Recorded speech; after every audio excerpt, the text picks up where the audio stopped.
What's up? A frequent question I get is how do you rig a soft plastic worm or soft plastic lure straight on various types of hooks? So I'm going to do a quick video and explain how I do it. I'm going to show you today real quick here with two different styles of hooks. This is basically like it's kind of a heavy wire 4/0 extra wide gap hook, very commonly used. And then you have your straight shank worm hook, or this is actually a flipping hook because it has that built-in keeper there to help keep the bait up. So I'm going to show you how to rig a couple different types of soft plastics on straight shank hook and an extra wide gap offset hook to keep them straight. Here you have a senko type bait or a stick bait. I'll rig this on the extra wide gap hook. The problem I see all the time with people, they have them all twisted and crooked and bowed out or sunken in towards the hook, and I'm going to show you how to fix that. Basically, when you're starting out with this hook here and your senko, you want to run it down about a 1/2 inch, straight as you possibly can with this extra wide gap hook. See how when it's sitting in there, the hook lines up nicely right there, just like that. And run that down about a 1/2 inch straight into the worm, straight. Come out. Your knot will be here. I notice a lot of people when they rig these, they either run the bait, they run the hook too far down the bait, or they don't run it down far enough. You run it down too far, you're gonna have your plastic, whatever plastic you're using, way up the line.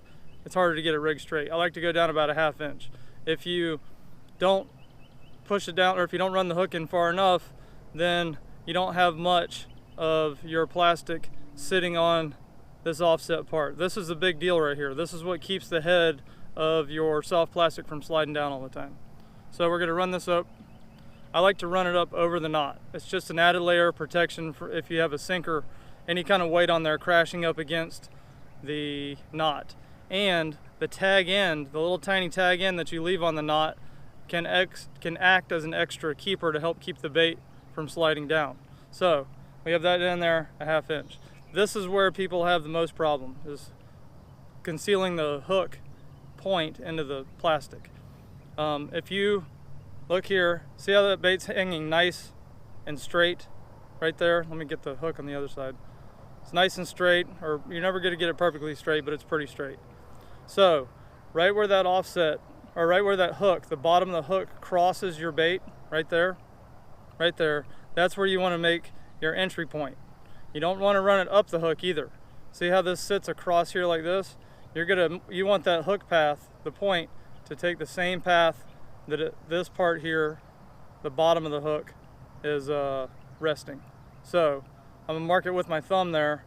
I'm gonna take it and run straight across, just like this. Straight across. See how it's kind of a L shape there? And then come out. So worm's pretty straight right now. Maybe not my best job, but it's pretty straight. It's not curled up or anything. So now you have this hook exposed. You have an exposed point.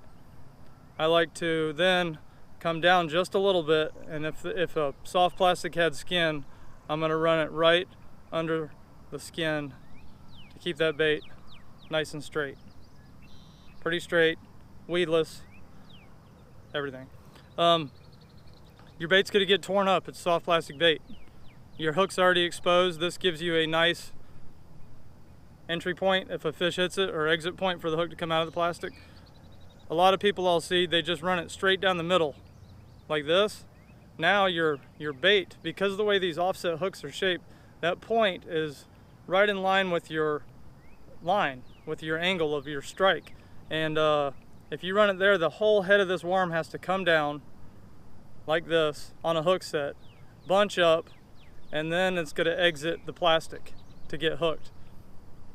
You're going to miss a lot of fish doing it that way.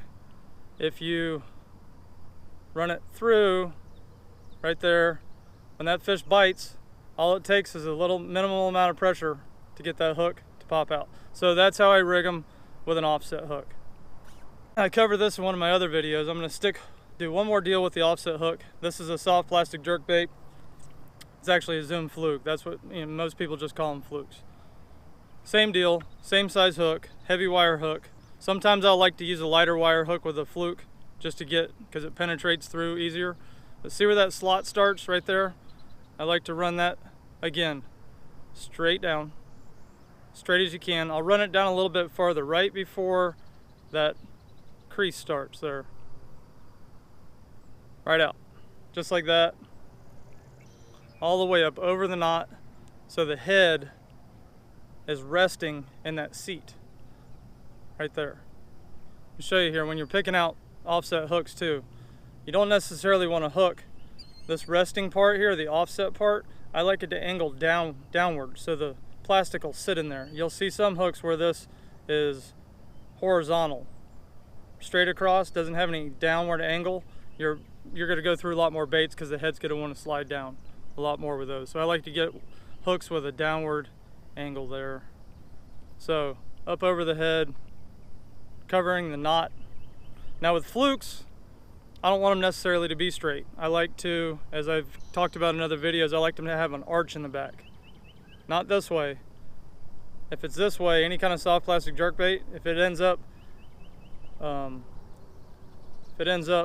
with any kind of curve toward arch or curve towards the base of the hook, your line's gonna rotate a lot. So whereas before I ran the hook point in right at the seat, right here where the base of the hook is, with the fluke or a soft plastic jerkbait, I will go down a little bit further than that, straight up through. See, now now the fluke's all bunched up. I pull it down though, and with the flukes, because you're doing a lot of twitch and a lot more aggressive action than you would with a soft plastic worm or a senko or something, I will bring it back and run it a little bit more into the skin, just to get the tiniest little arch in the back, just like that. Tiny little arch. That little arch will keep it, for whatever reason, because it's arching away from the hook, it doesn't spin as much, or it won't spin if you do it correctly. It'll actually give it more of a walking the dog pattern. That little tiny arch. Doesn't need to be a big arch, just a little tiny arch for your soft plastics. Moving on to straight shank hooks. This is something people have a big problem with, especially with these flipping hooks with the little keepers on them right here. This will go the same whether you have the keeper on a hook, the some that are just that are cut out of the metal, out of the shank of the hook, or these molded plastic ones. This is like a 4/0 flipping hook here. I can't remember who makes it. I have a bunch of variety of them. I just pulled it out of the box. And this is a Ninja Craw from 13 Fishing. With the offset hook, when I first penetrated the top of the worm there, I went straight down. With the straight shank hook, if you go straight down like that, you're gonna have problems getting your bait on there straight. So when this hook is fully seated, fully rigged on the worm, it needs to have a path like this. See that path right there? So that the worm is angled, so you can keep the bait straight and whatever bait you're using doesn't curl up or bunch up or anything. So see that path right there? That's the same path that hook needs to take. See that angle right there? So here's what I'm gonna do. I'm gonna start this way and run it at an angle. Again, about a 1/2 inch. See how that's like that? All the way down. Now, this keeper here, these are pretty aggressive and they kind of tear your bait up, but I like to bring this all the way out of the plastic when you have these big molded plastic ones. So I'm gonna turn this all the way up and pop it out. See how it's out now? Now it's got a good seat there. Once you rotate that hook around, it's kind of hard here with these little claws and feeler legs, but it has a path going that way. So the same path you see here, you have to make sure it keeps that same path. See where the hook, if you lay it beside it, where it runs that way, that's where you want to put your thumb. That's where you want it to enter. And where you're not gonna penetrate it and tuck it back in with this. So you see there, nice and straight. Now that hook is angled, it's fully buried in the plastic. I like to push it through till I touch it to give it a path to go through. There you go. Perfectly straight, or as straight as you can get it with a straight shank hook. Again, I like to cover the knot. No exposed knots. So there you have it, straight shank hook, offset hook, the two main types of hooks used when bass fishing. Got any questions? If you disagree with me, let me know. Please subscribe to my channel and we'll see you next time.